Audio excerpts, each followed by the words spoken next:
¿Cómo están, hermanos y hermanas, televidentes, radio oyentes, hermanos que nos siguen por el internet?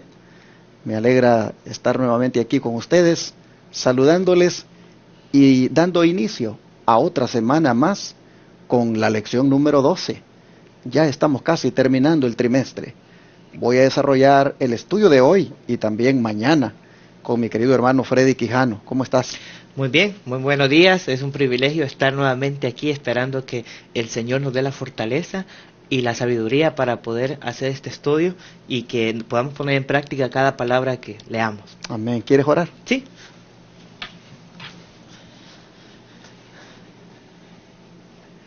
Padre nuestro que estás en los cielos, santificado y glorificado sea tu nombre. Amén. En esta mañana, Señor, queremos pedir que tu Santo Espíritu nos acompañe y nos dé la sabiduría que necesitamos. En estos tiempos, Señor, es necesario que estemos conectados contigo. Amén. Y que nos ayudes y que tu Espíritu no nos abandone, Señor, en cada momento, en cada lugar que vayamos. Amén. Queremos pedir, Señor, que nos ayudes a cada palabra que vayamos a leer en la Biblia, que la podamos poner en práctica. Todo esto te lo pedimos, sin mérito alguno, en Cristo Jesús. Amén. Amén. Esta semana nosotros vamos a estudiar sobre otra de las experiencias del pueblo de Israel, una que es muy peligroso que nosotros caigamos en ella también, y se trata de la apostasía en el Jordán. Esta apostasía pues ocurrió allí en la frontera, antes de entrar a la tierra prometida. Y si bien es cierto, ya vamos a entrar en materia ahí por el día martes, sobre lo que pues tuvo que ver esta apostasía, me gustaría, como siempre lo hacemos, el día domingo tocamos también lo que viene de introducción en el sábado. Me gustaría que viéramos en el versículo de memoria, Freddy, qué es lo que debemos tener en cuenta para pues no caer en apostasía. Exacto, dice en 1 Corintios 10:12, dice: así que el que piense estar firme, mire que no caiga. Debemos de tener mucho cuidado porque algunas veces la confianza en nosotros mismos es peligrosa. Porque si confiamos en el yo de nosotros, muchas veces nos falla. Y debemos de tomar en cuenta que el Señor Jesús quiere que estemos con Él. Y no estemos pensando nada más, yo puedo hacerlo, yo puedo hacer esto. Porque estar firme no significa que voy a ser fuerte.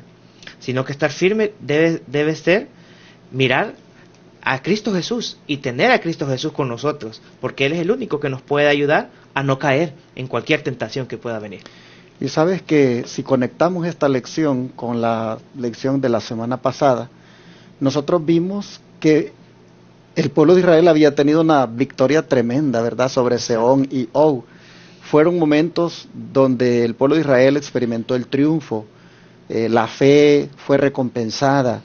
Nosotros vimos en esa lección, y no estoy diciendo porque cronológicamente las cosas hayan sucedido así, Exacto, ¿verdad?, como la lección de hoy lo trae, sino que estoy trayendo el incidente de cómo muchas veces uno puede confiarse de que la victoria de ayer te va a servir para ahora, y entonces por allí ya entonces te relajes y te descuides de la oración, del estudio de la Biblia, de el asistir, digamos, al templo, del salir a hacer la obra misionera o el compartir. Se vaya uno por allí acomodando. Es muy peligroso. Exacto. Eso, porque nosotros miramos aquí al pueblo que ahora está presentándonos en la lección que viene para esta semana un cuadro completamente diferente al de la semana anterior. Entonces vemos nosotros que lamentablemente el pueblo en el Jordán cae en apostasía. ¿Qué es apostasía? Pues es, hermanos, rebelarse en contra de Dios. Es darle la espalda a las instrucciones de Dios. Es prácticamente darle rienda suelta, hermanos, al pecado en nuestra vida. Amén. Es rebelarse en contra de lo que el Señor ha mandado. Eso es apostasía, rebelión contra Dios. Y esto podemos fácilmente caer en él o en eso mejor dicho, sí, como dice aquí el apóstol Pablo, pensamos estar firmes. Es decir, como decía Freddy, no hay problema, yo tengo bien controlado todo, no me afecta. Me gustó un día de estos, Freddy, un hermano, porque si una cosa es preocupante es que en esta pandemia del coronavirus, no todos a veces están preparados para manejar el hecho de quedarse mucho tiempo en casa. Hay algunos que eso los está como debilitando en su fe al punto de que ya no tienen deseos de volver a congregarse. Y digo de que no todos tienen esa capacidad por el hecho de que después de un tiempo de no ir, pues algunos deciden ya no congregarse. No. Me llamó una persona y me dice, sabe, pastor, que yo simplemente, dice, yo era adventista y simplemente un día no fui a la iglesia y la siguiente vez no fui y la siguiente vez no fui y por último ya no volví a ir y ahora, dice, el Señor me ha despertado con esto y quiero regresar. Entonces ahí se puede ver de que el que piensa estar firme, mire que no caiga. Se confió mucho de que podía manejar aquello de que hoy no voy, mañana pues hoy no voy, y hoy no voy, y así hasta que se quedó. Entonces, otros sin embargo saben de que le es indiferente si está allá congregándose o está en casa porque su fe la tiene bien arraigada en el Señor. Amén. Pero existe riesgos de que alguno se confíe y por ahí pues ya no vuelva a ir. Y un hermano, te decía esto porque un hermano lo llamé y le dije, hermano, ya nos estamos reuniendo en la iglesia de Advenimiento y pues nada más le estoy diciendo que lo extrañamos y que lo invitamos para que pues cuando desee venir. Y él decía, sí, pastor, decía, no voy a ir todavía este sábado, pero sí estoy pensando ir para tal sábado. Pero solo le quiero decir, dice, que estamos bien, no estamos desanimados, no estamos con aquello de que nos esté afectando. Me gustó eso que me dijo el hermano. Amén. Estamos, me dijo, bien conscientes de que debemos regresar a congregarnos y quiero que sepa de que estamos espiritualmente bien en ese punto porque estamos conscientes. Y efectivamente ya el hermano ya regresó, ya vino a la iglesia. Amén. Pero me gustó ese punto porque me dijo eso, porque me preocupa de que de repente un hermano por allí ya se vaya debilitando. Exacto. Y ya no regrese. ¿Por qué? Porque piensa estar firme. Y puede ser que en ese pensar estar firme caiga. Entonces, eso fue lo que le pasó al pueblo de Israel. El pueblo de Israel en determinado momento pensó estar firme y resultó que cayó. El don de profecía, ¿cómo es que sucede eso de la caída? ¿De qué manera el diablo obra en esas cosas cuando uno cae? Nos dice, la obra especial de Satanás en estos últimos días es posesionarse de la mente de la juventud, corromper los pensamientos e inflamar las pasiones, porque sabe que al hacer esto puede guiarlos a acciones impuras y así denigrará todas las nobles facultades de la mente. Conducción del niño, página 412. Es terrible, pastor, porque me ponía a pensar que cuando uno es pequeño, uno va aprendiendo y tiene su mente muy nueva y que cualquier cosa que podemos ver, las queremos realizar. Me traigo el ejemplo porque cuando yo tengo dos niños, los dos son bien diferentes. Si una comienza a hacer algo, el niño más pequeño sigue a lo que la niña está haciendo. Y así pasa en la iglesia. Muchas veces nosotros, cuando somos jóvenes en la iglesia, queremos imitar lo que las otras personas están haciendo y dicen, si no les pasa nada a ellos, porque yo también lo puedo hacer. Y es un ejemplo que los jóvenes tienen que hacer, porque si ellos están haciendo algo malo, los niños pequeños van a querer seguir lo mismo. Y es lo mismo con los adultos. Si los adultos hacen algo malo, los jóvenes miran y dicen, si lo hace él y no le pasa nada, o mira, él es anciano y mira lo que está haciendo, yo también lo voy a hacer. Debemos tener mucho cuidado porque Satanás juega con nuestras mentes y quiere que todas las cosas que vayamos a hacer, así como él convenció a los ángeles, así nosotros mismos nos ocupa para que nosotros seamos influencia o piedra de tropiezo para alguien más. Y esto es lo que vamos a ver esta semana en la lección. ¿Cómo fue que Satanás corrompió los pensamientos e inflamó las pasiones de la gente más joven de Israel? Vamos a ver nosotros cómo eso los guió a ellos a los actos impuros y a denigrar las facultades de la mente. Lo vamos a ver, hermanos, en detalle en la semana. Quisiera hacer un paréntesis para decirle a usted, hermano, hermana, que se congregue en su casa, que eligió no ir más a un templo.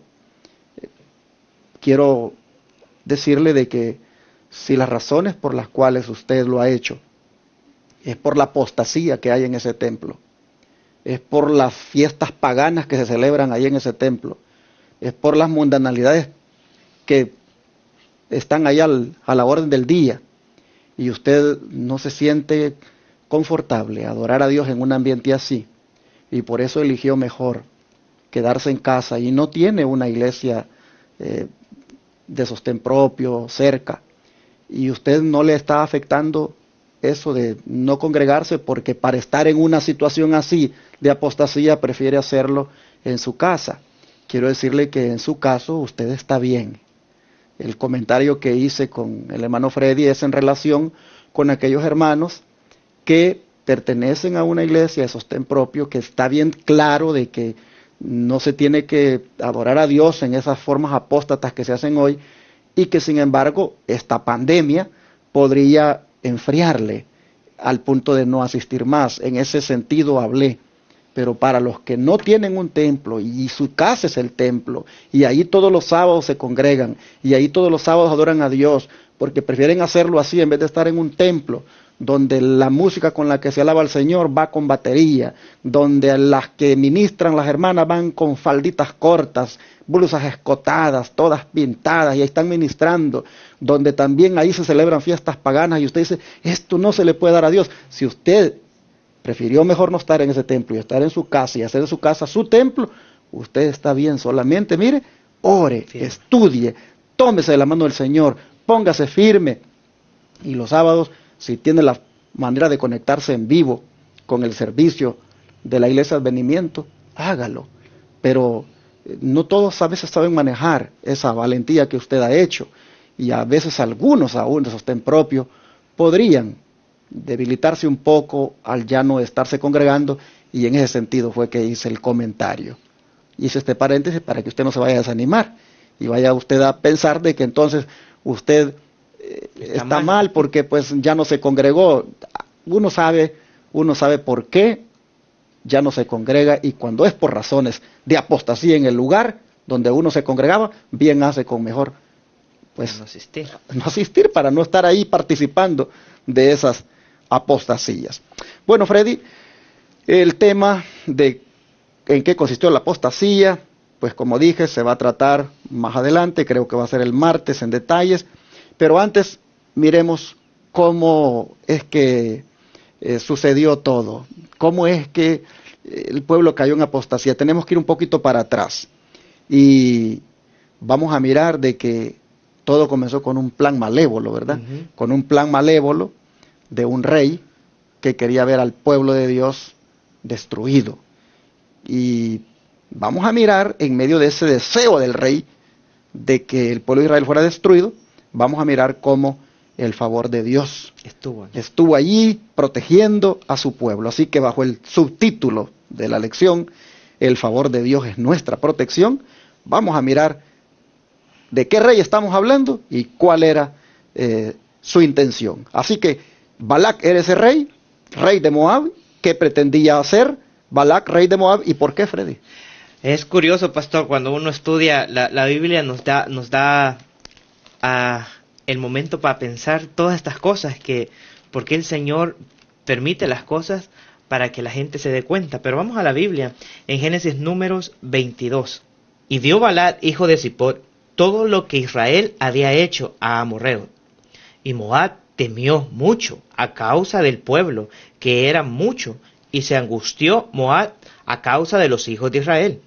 Y dijo Moab a los ancianos de Madián, ahora lamerán esta gente todos nuestros contornos, como lame el buey la grama del campo. Y Balaad, hijo de Zippor, era entonces rey de Moab. Por tanto envió mensajeros a Balaán, hijo de Beor, a Petor, que está junto al río, en la tierra de los hijos de su pueblo, para que lo llamasen diciendo: un pueblo ha salido de Egipto, y he aquí cubre la faz de la tierra, y habita delante de mí. Ven pues ahora, te ruego, maldice este pueblo, porque es más fuerte que yo. Quizás podré yo herirlo y echarlo de la tierra, porque yo sé que el que tú bendijeses será bendito, y el que tú maldijeses será maldito. Y fueron los ancianos de Moab a los ancianos de Madián con las dádivas de adivinación en sus manos, y llegaron a Balaán y dijeron las palabras de Balaad. Entonces, la pregunta es, ¿qué pretendía hacer Balaán, el rey de Moab? Claro está que él quería que Balaán maldijera al pueblo. Y que pues me llama la atención lo que dice en el versículo, en uno de estos versículos, no recuerdo cuál, pero dice que este pueblo es más fuerte que yo. Yo lo podré herir, pero me doy cuenta que tus maldiciones son más fuertes, y al que tú maldices puede ser una maldición y también como una bendición al que hace. Y es como, y me llena de así como de, ¿cómo decirle?, una adrenalina iniciando esta cosa. ¿Por qué? Porque el pueblo de Israel estaba en medio de algo que ellos ni se esperaban para dónde iban. Pero el Señor tenía un plan preparado para ellos. Exactamente. Interesantes los protagonistas del relato. Balac, rey de Moab; Balaán, el profeta; y el pueblo de Israel. Aquí miramos nosotros a Balac, que él y su pueblo se les había olvidado, o al menos no sabían, de que Dios un día había dicho a Moisés que con los moabitas y los amonitas no se metieran, que no los tocaran, que no los molestaran. Digo que no sabían eso o se les había olvidado, porque de otra manera, ¿por qué se están preocupando? ¿Por qué le preocupa de que esté por allí cerca el pueblo de Israel? Si hubiera sabido lo que anteriormente pues había pasado, de que el pueblo de Israel nunca los tocó, no hubiera estado con esta angustia, exactamente. Aquí, así lo presenta, se angustió Moab a causa de los hijos de Israel. Bueno, resulta de que considera de que Balaán, hijo de Beor, puede maldecir al pueblo, y si lo maldice, pues él cree de que estará debilitado Israel como para poder atacarlo. Pero mira qué interesante, como sabe muy bien que el pueblo es mucho, viene y hace alianza con los de Madián. Así que ahora moabitas y madianitas ya hacen pues más gente, ¿verdad? Y si a eso le agregamos la maldición que Balaán le daría al pueblo, pues dicen ellos, la vamos a hacer, y ese pueblo lo vamos a destruir, vamos a derrotarlo, lo vamos a herir y lo vamos a echar de la tierra. Yo sé, le dice, que el que tú bendigas será bendito y el que tú maldigas será maldito. Y así nosotros vemos a los protagonistas del relato, pues introduciéndonos en esta escena donde pues solo el favor de Dios puede, la verdad, ayudar a Israel. Balaán, dice el don profético que había sido anteriormente un profeta de Jehová, pero que había apostatado, que se había corrompido espiritualmente por la avaricia, y en esta ocasión pues se había vuelto al paganismo. Estaba en los dos bandos, podríamos decir. Sí, en este momento, digamos, él estaba en apostasía y se prestaba para, pues, al servicio de Satanás. Así que nosotros miramos cuál era la pretensión de Balac. Pero ¿qué sucedió? Balaán ¿pudo maldecir a Israel como se lo estaba pidiendo Balac o no pudo? Vamos a la Biblia para contestar esta pregunta. Se encuentra en los versículos 38, siempre en el capítulo 22, el versículo 38. Y nos dice, y Balaán respondió a Balac: he aquí, yo he venido a ti, mas ¿podré ahora hablar algunas cosas? La palabra que Dios pusiese en mi boca, esa hablaré. Pero para continuar, para poder contestar bien esta pregunta, vayamos al capítulo 23, en el versículo 8, y nos dice: ¿por qué maldeciré yo al que Dios no maldijo? ¿Y por qué he de execrar al que Jehová no ha execrado? Me llama la atención esta palabra, pastor, porque yo dije, ¿qué es execrar? Y me puse a investigar, y el diccionario dice que execrar es condenar o maldecir. Pero seguí investigando porque me llamó mucho la atención, y Isaías nos da como una definición concreta que es execrar, y nos dice que es como hablando en el contexto de Babilonia, nos da como un encantamiento o un hechizo que quería que Balac quería que Balaán hiciera para el pueblo de Israel.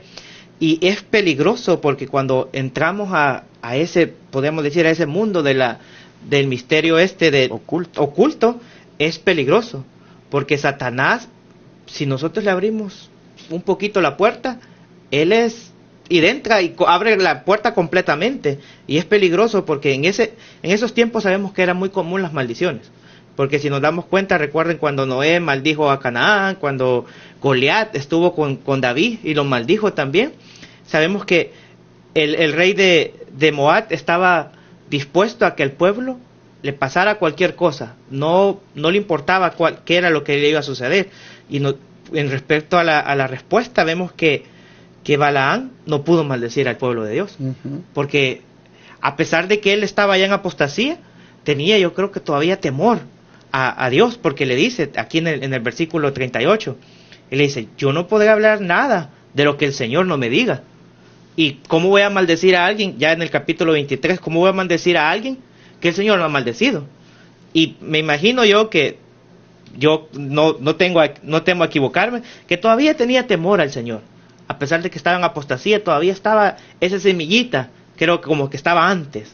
Bueno, lo que pasa es de que aunque alguien caiga en apostasía, el conocimiento que tiene lo conserva, y él todavía conserva el conocimiento de que Dios está con ese pueblo, que Dios está guiando a ese pueblo, y que Dios es el que ha traído a ese pueblo hasta allí, y que por bendición de Dios es que ese pueblo ha destruido a Sehón, ha destruido a Og, ha hecho pues grandes cosas. Entonces, de alguna manera él sabe eso, y por el conocimiento que tiene, pues dice: lo que me están pidiendo ustedes es algo imposible, porque ¿cómo yo voy a maldecir a alguien que Dios no ha maldecido?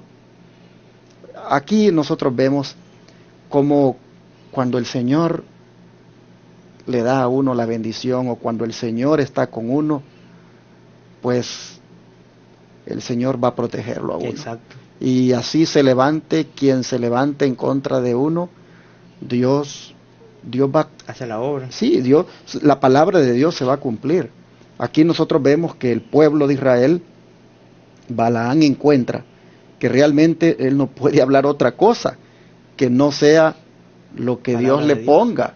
Y dice: para este pueblo solo bendiciones es lo que podrían venir, él lo sabe. Así que vemos entonces todo el trasfondo para que nosotros vayamos teniendo claro cómo es que al final cayeron en apostasía, porque vemos hay un plan malévolo aquí de querer destruir al pueblo, pero Dios está protegiendo al pueblo. Bueno, pero hay algo, y es que ¿qué he hecho acerca del estado espiritual de Israel? Era otra razón por la cual no podían ser maldecidos. Para contestar esta pregunta nuevamente, vamos al libro de Números, capítulo 23, versículo 21. Y nos dice: no ha notado iniquidad en Jacob, ni ha visto perversidad en Israel. Jehová, su Dios, es con él, y y júbilo del rey en él. ¿Qué te parece? Esa palabra a mí me inquietó también como iniquidad. Y dije, usa palabras más fuertes. Hablaba con el pastor al principio, afuera de grabación, le digo, esta lección nos está tocando a un punto de que nos queda así como que nos quedamos sorprendidos. Y me llama la atención porque yo intenté unir muchos versículos para poder comprender bien este versículo. Y a lo que yo logré entender es que mientras el pueblo de Israel estuviera conectado con Dios, no le iba a pasar nada. Esa palabra perversidad llamaba como, si perseveras en mí, nadie te va a tocar. Eso es lo que yo percibí. Y que no había nada de lo que estaba alrededor que pudiera tocar a Israel mientras ellos fueran fieles al Señor, mientras obedecieran sus mandamientos, mientras escucharan todo lo que el Señor les mandaba por medio de sus profetas. Pero mira tú, ¿por qué razón no lo podía maldecir? Porque ese pueblo, dice, él no miraba iniquidad en él y tampoco perversidad en él. Y por lo tanto, Dios estaba con él. Aquí hay una gran lección. Que nosotros siempre queremos la bendición, nosotros siempre queremos la protección, nosotros siempre queremos que cualquiera que nos desee el mal, pues no se vaya a concretar sus malos deseos, porque Dios está con nosotros y Dios nos ha bendecido y la bendición del Señor nadie la va a estropear. Está bien pensar así, pero hermanos, debemos también tener lo que dice aquí que Israel en este momento no tenía. Y número uno era, no ha notado iniquidad en él, ni ha visto perversidad en él. Hermanos y hermanas, la condición del pueblo en este momento es una condición espiritual pues muy bonita, muy digna de encomio, porque que se diga eso de un pueblo, exacto, no hay perversidad en él, no hay iniquidad en él. ¿Qué significa eso? Que ese pueblo en ese momento está haciendo la voluntad de Dios. Ese pueblo en ese momento no está en el pecado, no se está deleitando en el pecado, no está dándole rienda suelta a la iniquidad. Qué interesante que se pueda decir de nosotros. exacto. Yo miro a Freddy y yo no veo iniquidad en él, yo no veo perversidad en él. ¿Cómo yo voy a maldecir a un hombre que está haciendo la voluntad de Dios? Imagínate qué bonito que se diga eso, ¿no? Exacto. Entonces, eso es lo que está pasando aquí con el pueblo de Israel. Por eso aquí dice, ¿qué hecho acerca del estado espiritual de Israel? Era otra razón por la cual no podían ser maldecidos. Bueno, que estaban en un estado espiritual de consagración, Exacto. apartados del mal, apartados del pecado, apartados de la iniquidad, apartados de la perversidad. Y eso no, pues, eso evitaba que fueran maldecidos. Y para terminar esa partecita, el versículo en el versículo 21 dice también, mire, Jehová su Dios es con él, y el júbilo del rey en él. Claramente está que nos afirma, ¿verdad?, que el pueblo de Israel estaba básicamente agarrado del Señor. Amén. Y cuando nosotros como pueblo, hermanos, estemos de esa manera, es cuando podemos esperar que todos los hechizos que quieran hacer contra nosotros, que todas las palabras de maldición que profieran contra nosotros, no tengan efecto. Amén. Cuando estemos en este estado. Y yo pregunto, ¿se puede estar en este estado? Amén. Por supuesto, hermanos, se puede estar. Es que Dios no dejara estas cosas escritas si no se pudieran lograr. El pueblo de Israel en ese momento lo estaba. Y tú también. Ya ha habido momentos, hermano, hermana, que has estado así, en un estado donde no hay iniquidad en ti, donde no hay perversidad en ti, donde estás pero tomada de la mano del Señor, y ahí nadie puede contra ti. Pues en ese estado que has estado, en ese estado hay que estar siempre, hermanos. Tiene que ser un estado permanente. Y para eso tenemos que estar en comunión, con oración, con estudio de la Biblia y buscando la manera de hacerlo recto delante de Dios. Amén. Bueno, como esto dice la lección, como esto es muy alentador para nosotros. ¿Qué dice el don profético? Nos dice, mientras estuviéramos bajo la protección divina, ningún pueblo o nación, aunque fuese auxiliado por los poderes del Satanás, podría prevalecer contra ello. El mundo entero iba a maravillarse de la obra asombrosa de Dios en favor de su pueblo. A saber que un hombre empeñado en seguir una conducta pecaminosa fuese de que tal manera dominado por el poder divino, que se viese obligado a pronunciar en vez de imprecaciones la más rica y la más preciosa promesa en el lenguaje sublime y fogoso de la poesía, y el favor que en esa ocasión Dios concedió a Israel había de ser garantía de su cuidado protector hacia sus hijos obedientes y fieles en todas las edades. Cuando Satanás indujese a los impíos a calumniar, culminarán, maltratarán y exterminarán el pueblo de Dios, este mismo suceso le sería recordado y fortalecería su ánimo en fe en Dios. Entonces, ¿cómo esto es un aliento? Un aliento para nosotros. Es claro que mientras estemos bajo la protección divina, nada nos puede pasar. Siempre el Señor nos va a proteger, como hemos dicho desde el principio. Así como el Señor condujo al pueblo de Israel en este momento y les dio fuerza porque ellos no tenían iniquidad, no estaban afuera, no tenían un pie adentro de la iglesia y un pie afuera en el mundo, así el Señor nos manda que nosotros estemos así, para que Él nos pueda proteger. Y mire qué interesante, dice que el favor que en esa ocasión Dios concedió a Israel, de que no lo pudieron maldecir porque no había iniquidad en ellos, porque no había perversidad, porque estaban de la mano con el Señor. Dice que el favor que en esa ocasión Dios concedió a Israel había de ser garantía de su cuidado protector hacia sus hijos obedientes y fieles en todas las edades. En otras palabras, esto está escrito para que nosotros veamos de lo que es capaz Dios de hacer con nosotros, si somos fieles, si también no hay iniquidad, si tampoco hay perversidad, si estamos consagrados. Amén. Hay garantía, está garantizado de que Dios obra a favor de nosotros. Amén. Como en esta ocasión, Balaam dice que estaba en su pecaminosidad, quería maldecirlos, pero las maldiciones se tornaron, como vamos a ver mañana, en bendiciones. Así que nosotros miramos de que escrito está esto para que sirva de garantía para nosotros, los fieles de todas las edades. Interesante, dice que cuando Satanás induzca, dice, a que nos calumnien, a que nos maltraten y a que también nos quieran exterminar, bueno, que nos acordemos, dice, de este suceso. Amén. Que también Balac quería exterminar al pueblo, los madianitas querían exterminar al pueblo, buscaron hacer hechizos en contra del pueblo, pero no lo lograron porque Dios estaba con el pueblo y el pueblo estaba con Dios. Amén. Así nosotros vemos que funciona la clave, hermanos, para ser victoriosos, que Dios esté con nosotros y nosotros estar con Dios. Así, Patriarcas y Profetas, página 477, lo ha dicho en esta nota, y dice que este suceso, dice, debe ser recordado y fortalecer nuestro ánimo y fe en el Señor. Hermanos, acordémonos de este incidente siempre, que es el favor de Dios, el único que nos puede proteger.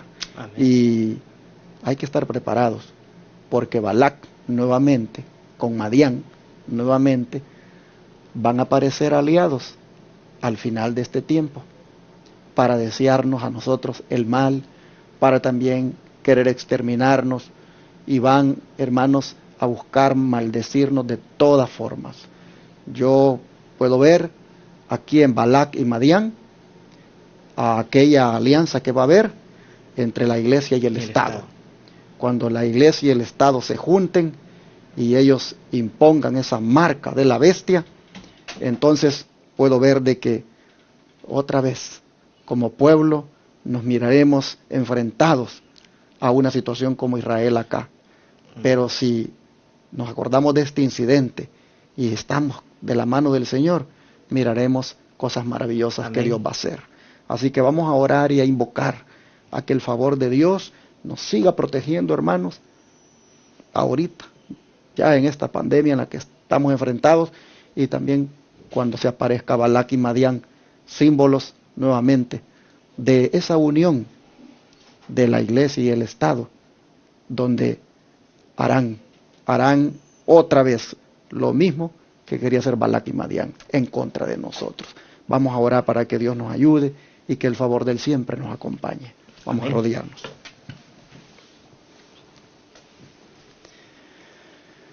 Gracias, Señor, por la advertencia que nos has dado hoy en cuanto a lo que es peligroso que pueda sucedernos si nos descuidamos espiritualmente, porque no cabe duda de que el resultado es la apostasía, inevitablemente, Señor. Pero tú nos estás diciendo ahora que tengamos esa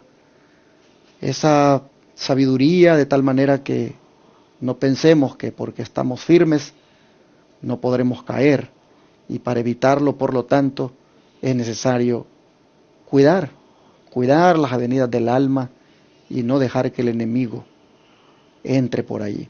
Señor, nosotros vemos que el enemigo está al acecho. En el pueblo de Israel miramos que pues estos reyes paganos, como lo eran Balac y también los de Madián, buscaron por todos los medios, Señor, destruir a tu pueblo. Pero encontramos, Señor, que ese pueblo, con el favor tuyo, fue guardado, fue protegido, y no hubo nada que pudiera contra él. Y agradecemos, Señor, esto porque nos dice a nosotros que de la misma manera igual seremos protegidos. Y esto, por lo tanto, Señor, ahora nos da ánimo y te pedimos que nos ayudes para que podamos también estar en la condición espiritual que estaba el pueblo cuando querían destruirlo. Y la condición era que no había iniquidad en ellos, no había perversidad en ellos. Y nosotros aquí estamos, Señor, pidiéndote que nos ayudes para que también nos des la victoria sobre toda iniquidad, sobre toda perversidad. Que no haya pecado, Señor, en nosotros que nos aparte de tu bendición. Te rogamos que el favor tuyo nos siga acompañando, que en esta pandemia el favor tuyo, Señor, nos proteja de ser atacados por ese virus. Y también, Padre, te rogamos que el favor tuyo nos proteja en los tiempos finales, cuando nuevamente fuerzas del mal se alíen para venir en contra de nosotros. Ayúdanos a creer siempre en ti y a que el favor tuyo, Señor, nunca se aparte de nosotros, pero que nosotros también no nos apartemos de ti. Ayúdanos a perseverar y a guardar siempre tus mandamientos y amarte y respetarte. Te lo pedimos en el nombre de Jesús. Amén.